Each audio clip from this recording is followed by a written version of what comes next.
Braves have one of the best offenses in baseball, despite some of the stars not yet performing. But that's because some guys lower in the order are overproducing right now. How long can they keep that up? Let's talk about it.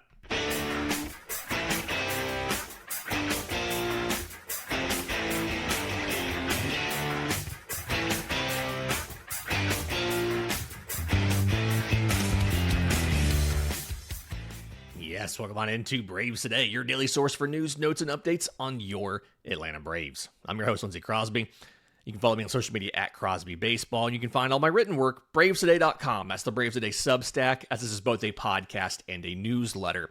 Speaking of the newsletter, fun one on Friday morning for premium subscribers. We dove into the ABS challenges for the Braves, and I spent, 1,500 words, 1,700 words talking about how it feels like they're bad at it, but in reality, they're not. More on that on the newsletter. We're probably part of the Believe Podcast Network, presented to you by FanDuel. Download the FanDuel app or go to FanDuel.com to get started. I want to talk about the Cleveland Guardians. I think a lot of Braves fans are maybe not appreciating how good of a pitching staff we're about to face for 3 games, so we'll do that. I want to talk about Didier Fuentes. You have a decision to make in the next couple days that can kind of impact short-term and maybe long-term his trajectory as a major league piece. So we'll break that down. But before we do that, kind of a companion piece to yesterday. We talked about how the offense was good, despite Atlanta having some stalwarts with OPSs in the 5s. Ronald Acuña Jr., 575. Austin Riley, 552. Michael Harris, 543. The flip side of this is you do have some guys who are overperforming their batted ball inputs. And we need to talk about, can they keep it up long enough for those stars to pick it up? The number one guy I want to get to, and just to clarify, this is not to in any way minimize what he has done, but we got to talk about Mauricio Dubón. He looks phenomenal in the first 12 games of the season. First 13 games of the season, he's played in 12. He got one day off when Jorge Mateo started that first weekend at home. Dubon's hitting .333 with a .918 OPS. He has more home runs than Michael Harris, Mike Yastrzemski, Ronald Acuña Jr., and Austin Riley combined, because Dubón has 2. The rest of those guys combined have 1, and it's from Money Mike. He has 9 RBI, which is second on the team. Like, he has more RBI than Matt Olson, who has 8, and Dom Smith, who picked up 4 in one swing on a grand slam. Dubón has more than all of them. And the question is, can he keep it up?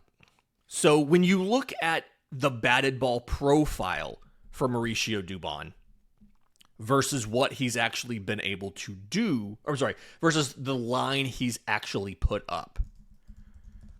This isn't gospel, right? There is, situational stuff in here and things like that do cloud the numbers a little bit.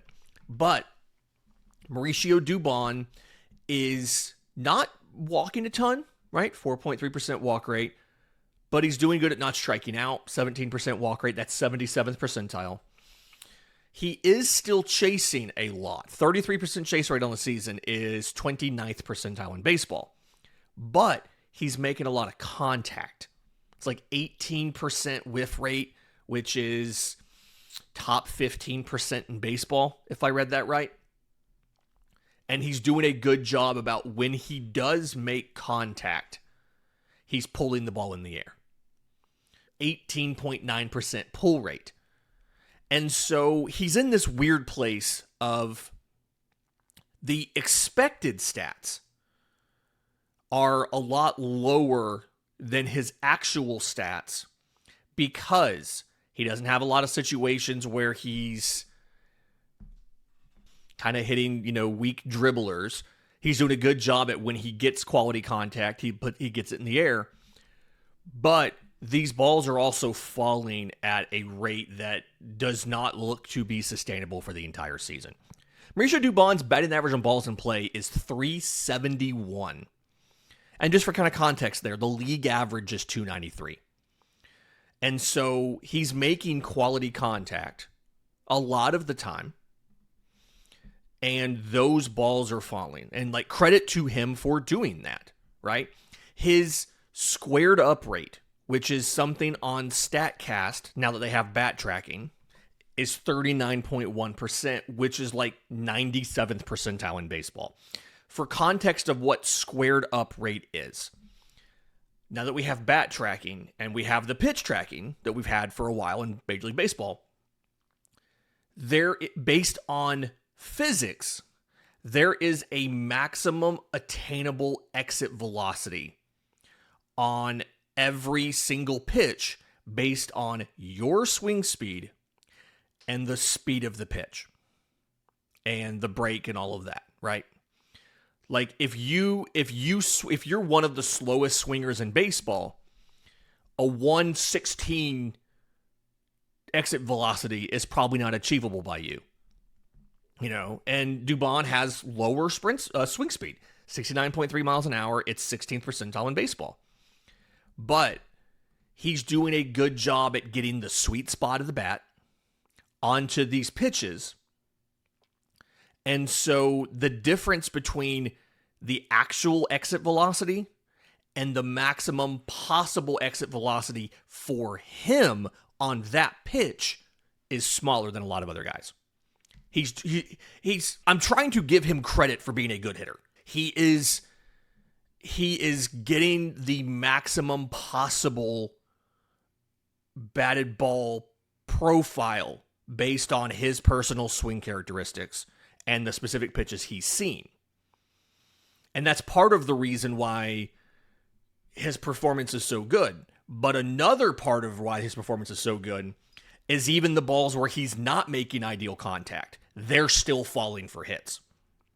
And that is, over time, something that usually regresses to the mean. We saw Drake Baldwin last year. To open the year, he was just hitting the heck out of the ball. Scientific scouting term right there. And he wasn't getting the results. And over time, that started to normalize. The difference in Mauricio Dubón's actual batting average and his expected batting average is almost 70 points in his favor. Again, based on the batted ball profile of the balls he's put into play, the exit velocity, the directions, the launch angles, and all of that, he's hitting 333. He should, and I hope you heard the air quotes there, be hitting 264. That is a significant overperformance. That is the largest overperformance on the roster. Actually, I'm sorry, it's not. Matt Olson's is a little bit higher than that. From a slugging perspective, Dubón is slugging 556. The expected slug is only 433. It's a difference of 123 points, and that is the largest difference on the roster. The largest positive difference on the roster. Now, some of that, on the slugging, some of that is going to stick because he's doing such a good job at pulling the ball in the air, right? The weakness of expected stats when it comes to a batted ball is they don't accurately value the direction you hit the ball. They're looking at, did you get the ball in the air or on the ground or line drive or whatever, but they're not accurately accounting for you pulled this ball in the air versus hitting it to straight away or the opposite field. No stat is perfect, right?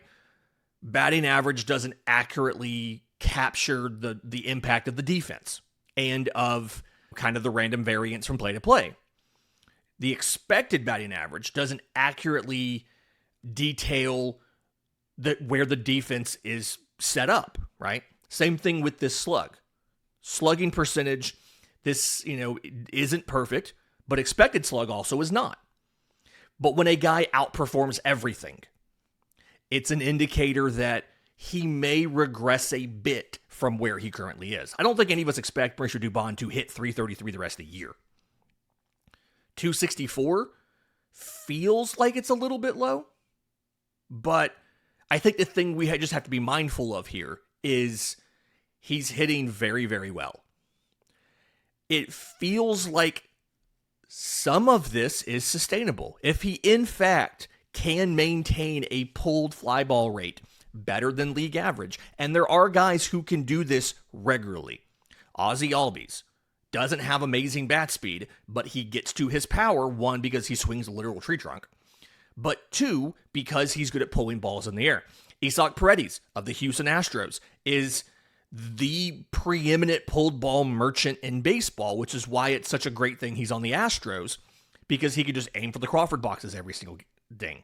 Alex Bregman, another guy who is really good at pulling the ball in the air. Nolan Arenado, for a while, not this version of Nolan Arenado, but the previous version, was really, really good at pulling the ball down the line in the air. Like, some of this sticks.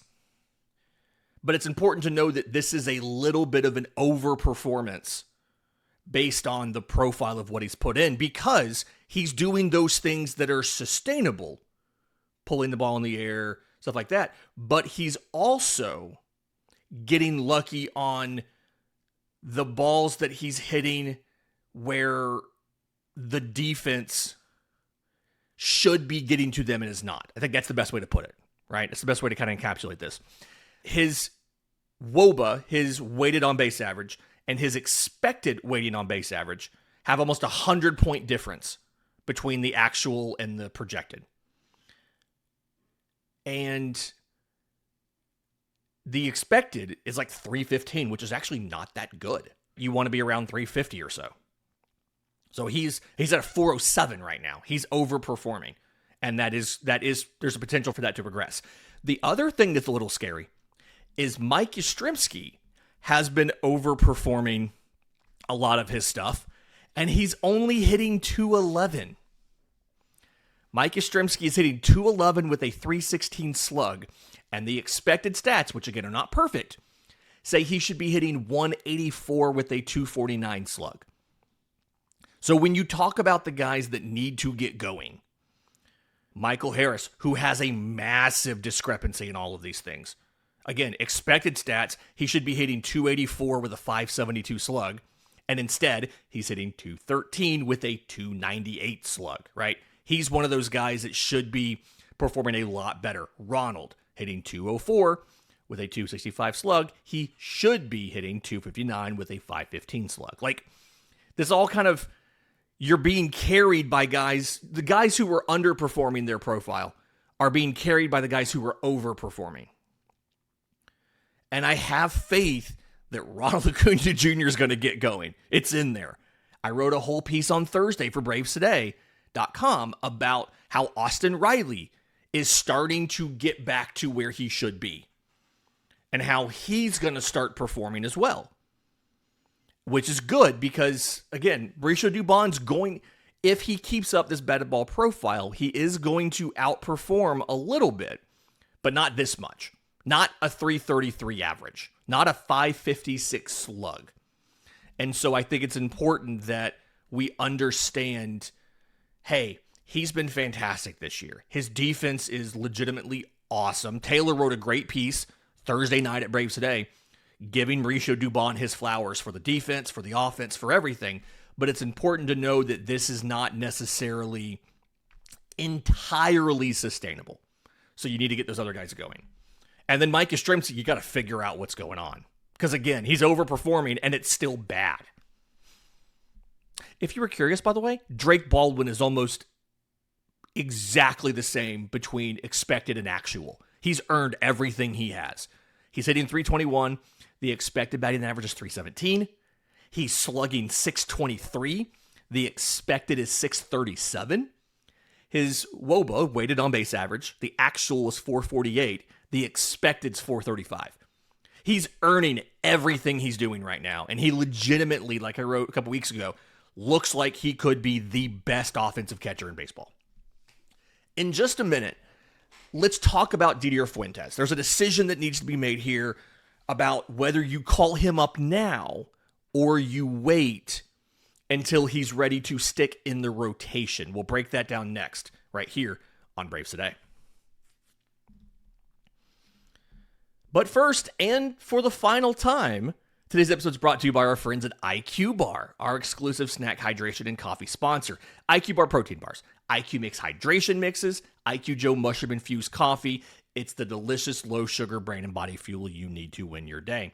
They sent me 2 ultimate sampler packs, 9 protein bars, 8 hydration sticks, 4 IQ Joe coffee sticks per box, and we have just absolutely devoured these things in the last month.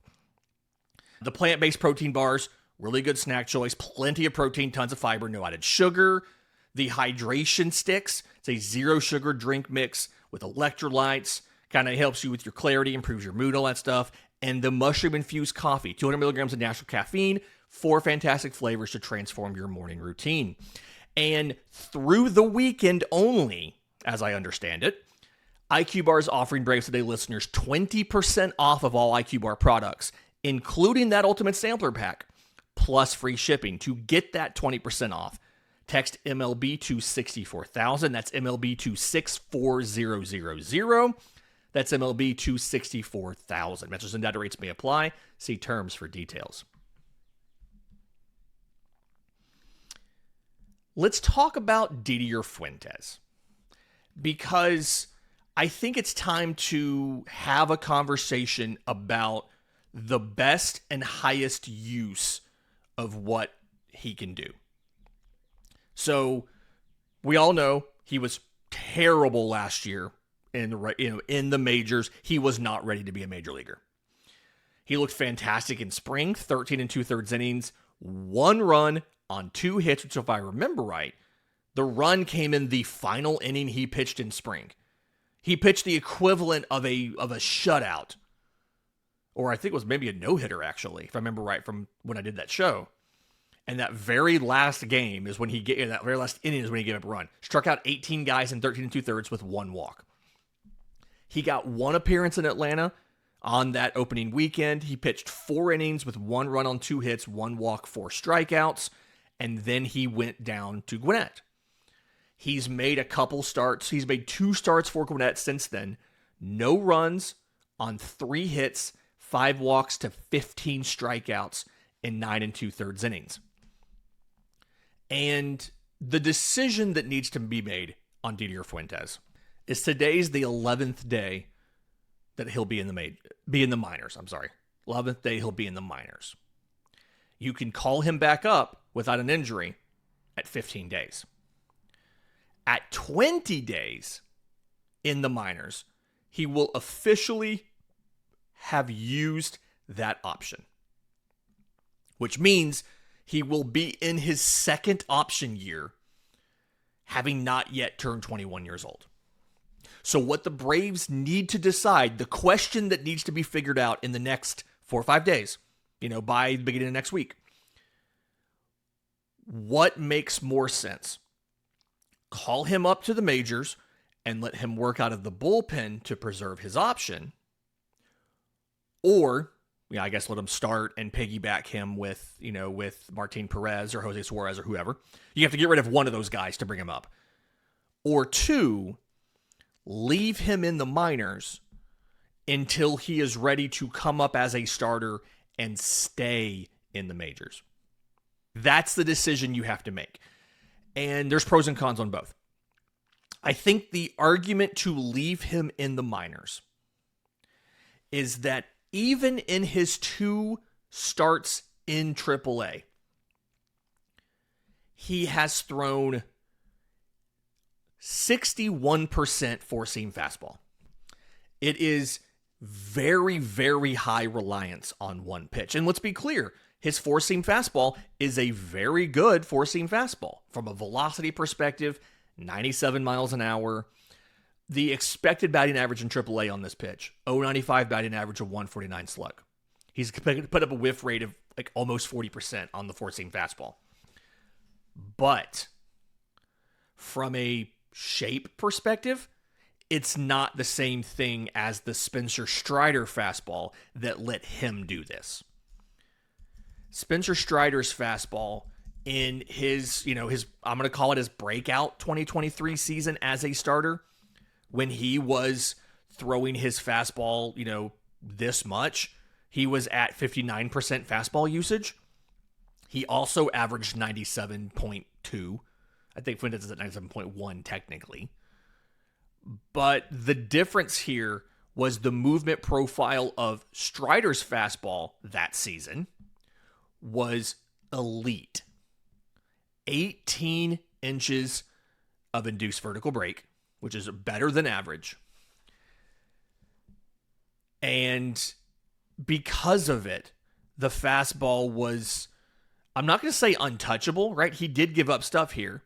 He had a whiff rate of like 30% on it. He struck out 30% of batters with it. But it had the shape and the velocity where you could lean on that.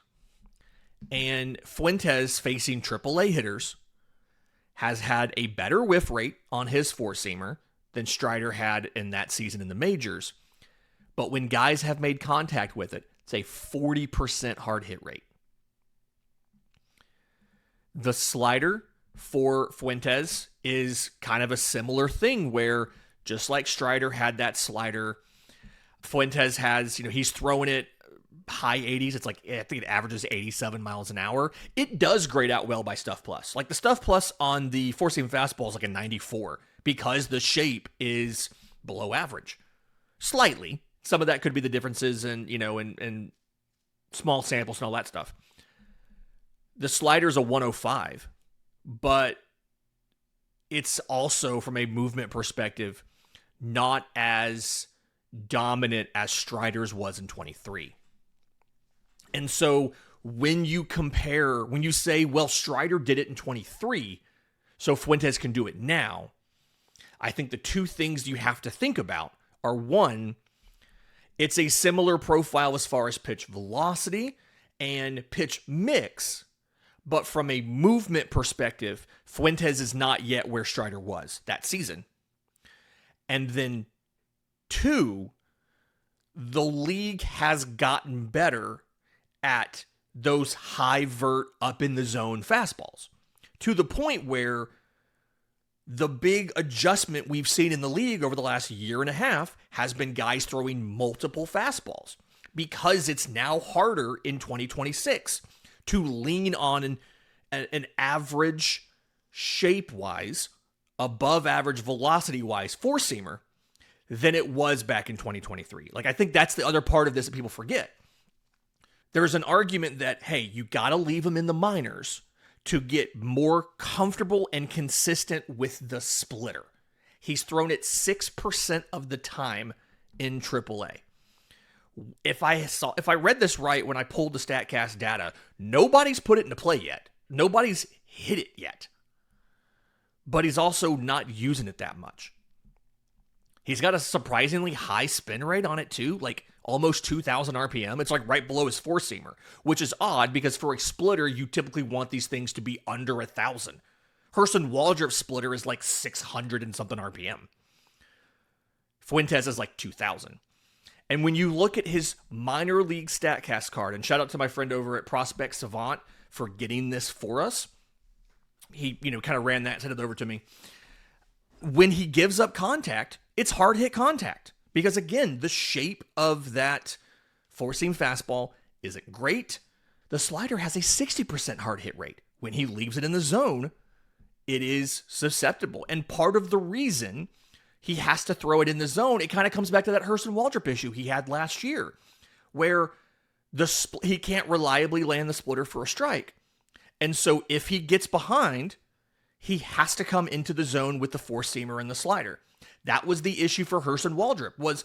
I guess his was he couldn't throw enough strikes in general. And Fuentes does have a walk rate of 13.5%. That's also, it's a similar issue. It's the Spencer Strider pitch mix, lesser versions with the Hurston Waldrop inability to throw strikes issue. You're combining multiple Braves pitching issues here. And so you could bring him up and put him in the pen to preserve the option. Or you can leave him in AAA to get more comfortable and reliable with the splitter.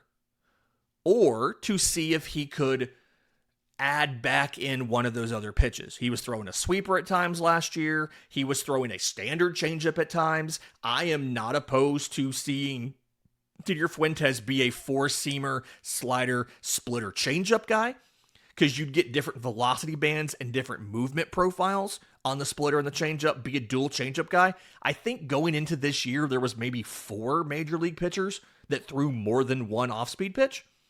I wouldn't be opposed to Fuentes trying that. But you've got to pick one of these two. My inclination is that they're going to leave him in the minors.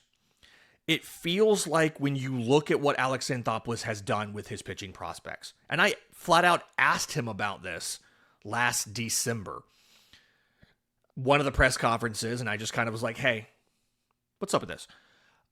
The Braves like to get these guys innings. And the best way for a pitching prospect to get innings is to stay in the minors as a starter.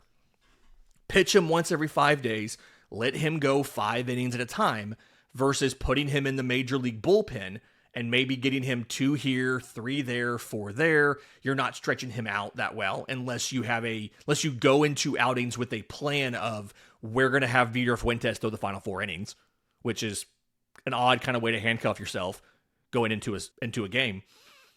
It just feels like the thing you need to do here is you need to leave him in the minors. But I'm curious what you think. Like, is preserving that second option important enough where you put him in the bullpen, which means getting rid of one of Jose Suarez or Martin Perez, knowing that you're then going to lose the other one when Spencer Strider comes back.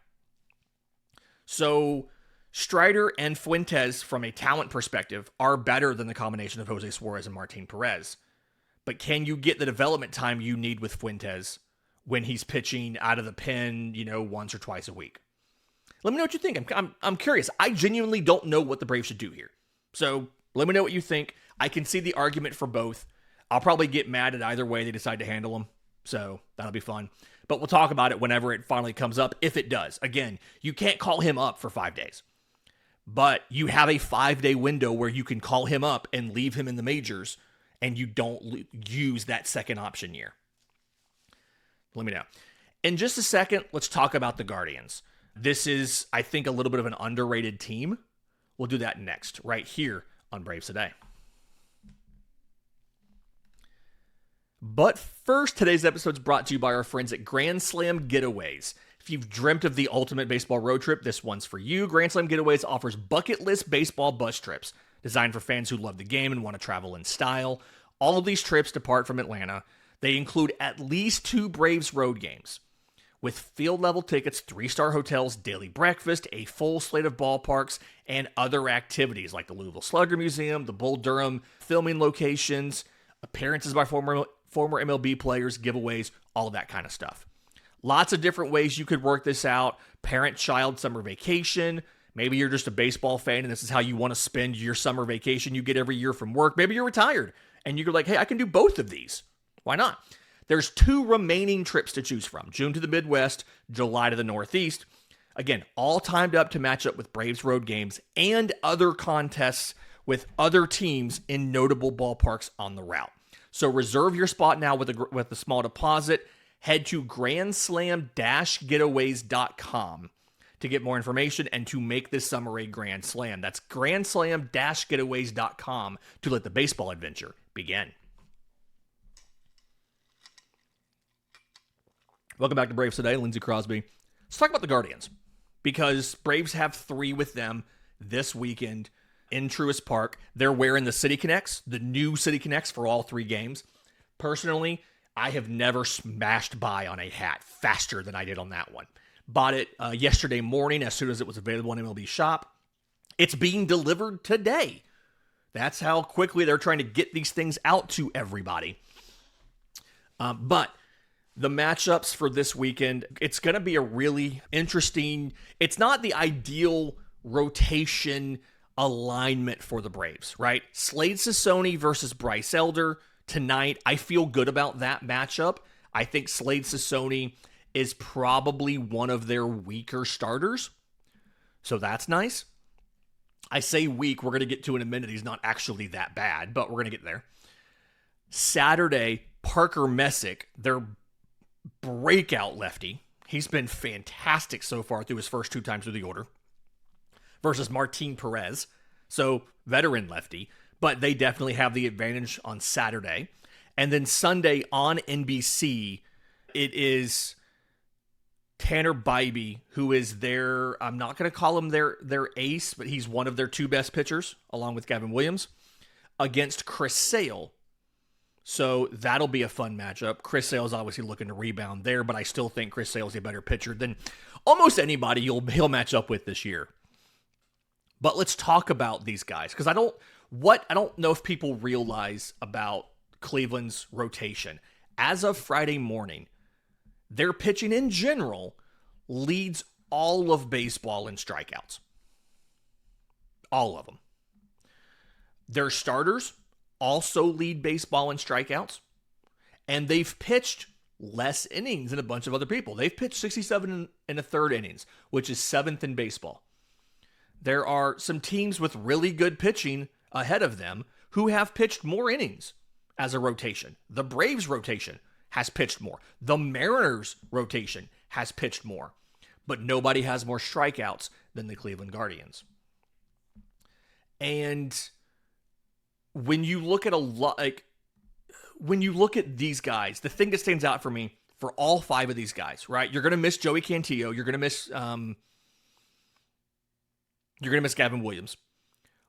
All 5 of these guys are striking out at least a batter per inning. Parker Messick, 11 strikeouts in 11 innings. He has an 0.82 ERA, 7 hits, 1 earned run, and it came on a solo shot. 3 walks to 11 strikeouts. Slade Sassoni, tonight's starter, 11 strikeouts and 10 in the third. He's been tagged for more runs. He gave up a homer. He's hit 3 batters. He's walked 4. So he has like a higher whip.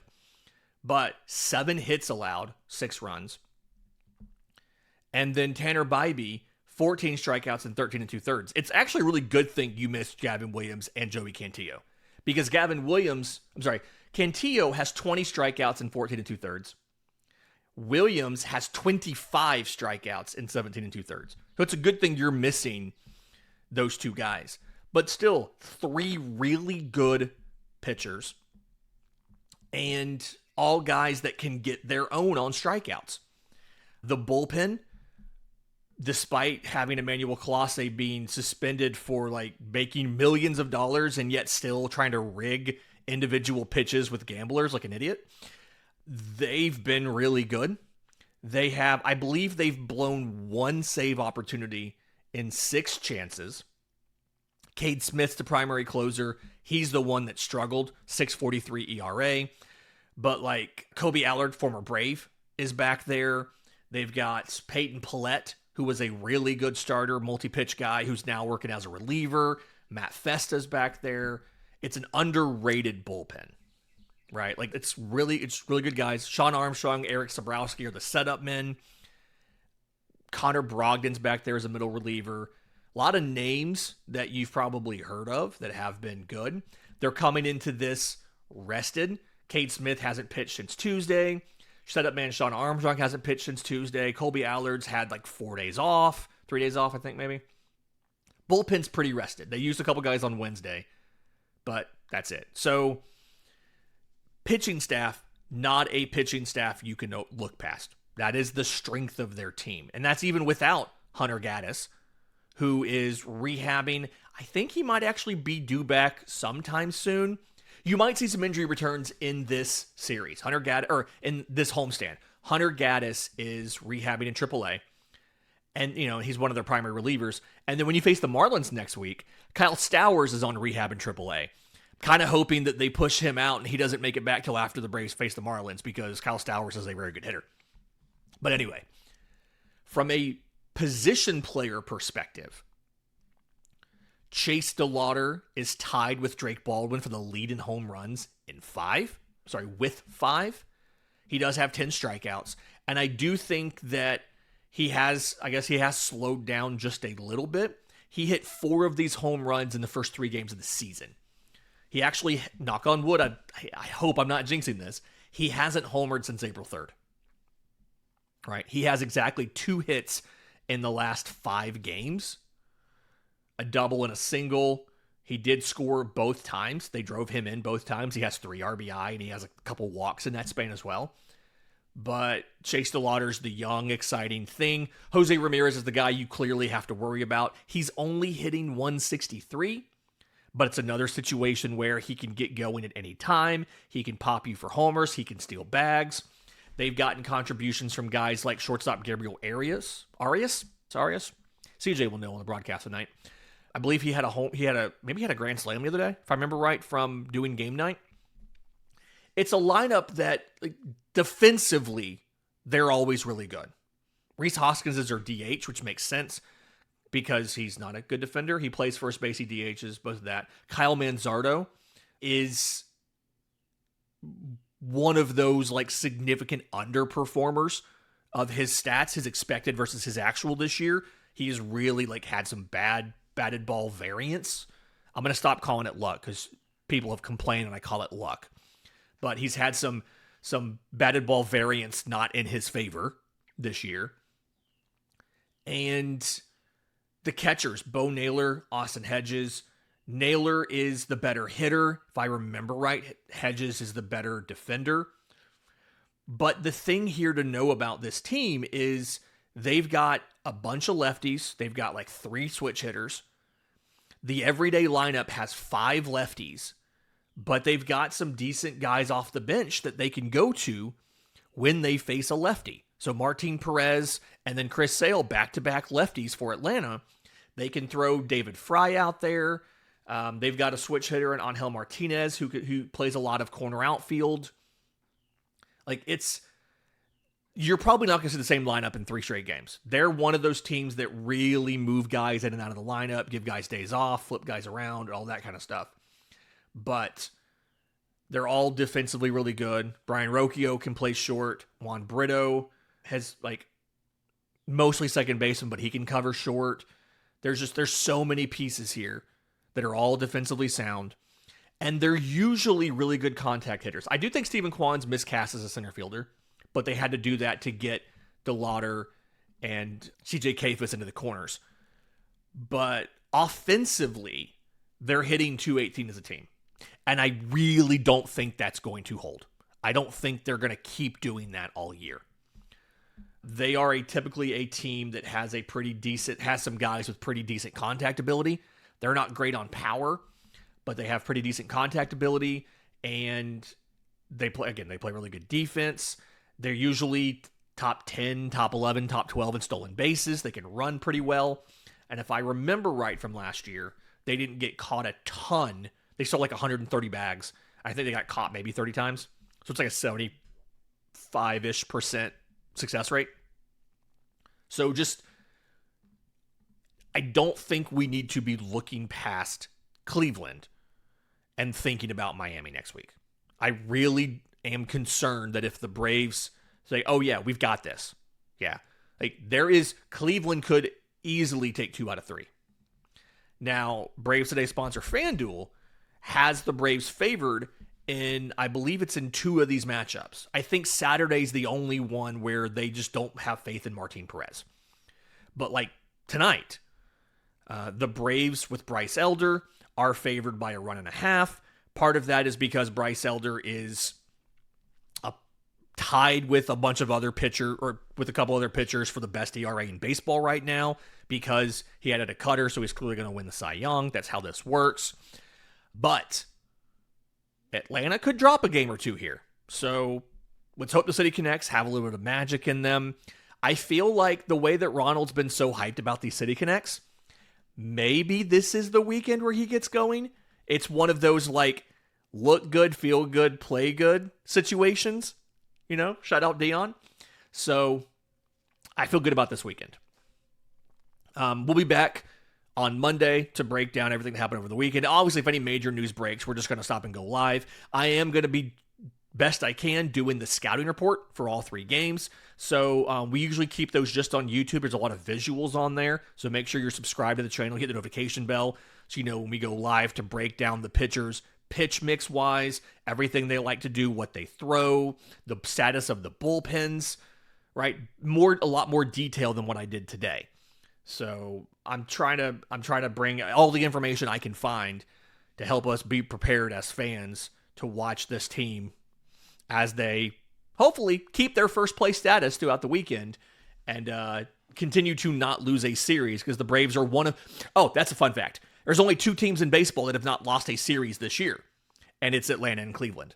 So unless weather bangs one of these games, somebody's going to lose a series this weekend, because Cleveland hasn't lost one and Atlanta hasn't lost one.